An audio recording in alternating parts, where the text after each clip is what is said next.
So when you say work for India, and when you're inspired by such people, uh, one thing that I wanted to ask you is, what made them work for India, and what was the inspiration behind doing this? Because you can go outside India and do many things, right? So what made them do it, and what did you see as, say, the character and discipline that they brought in, and the passion and purpose that they had in their lives to inspire somebody like you? Again, a terrific question in the sense that it's very difficult to answer this in a sentence, but I'll try. Um, People like Dr. Manju Sharma, Professor Padmanabhan, Dr. Swarup were forward thinkers, and that's what I believe this country needs. You have to think what the country will need 20 years down the line or 30 years down the line, and they were already thinking what or where the country will be in 2047. That is what the Honorable Prime Minister is now talking every day about to different ministries, in the sense that we figure out where we want to be. Do we want to be as a developing nation, or do we want to be a developed nation? And I guess that put these people apart, because they were thinking how we could rid India of all the imports, that currently India pays.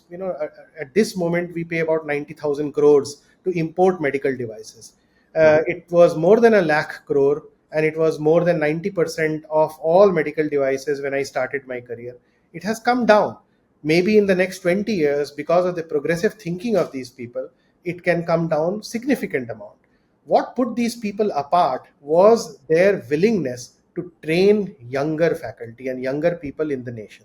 See, this is something that I have rarely seen in people, and I hope people forgive me for saying this, but rarely, I've seen in senior, very successful people, where they tend not to help the younger generation.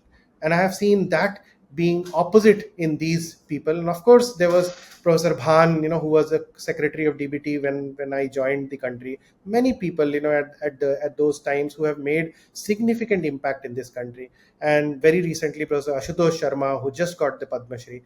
People like them have helped so many people in their career, have made the career of so many of us, that all of us are now in tune with one vision, which is a Viksit Bharat. And how do we get there is something that all of us can contribute. And this is what I keep going to places everywhere around the country and saying only one thing. If I can do it sitting in a small lab like mine, with a very simple education like mine, not even an IITN, how can people sitting in all these different places in India make a difference?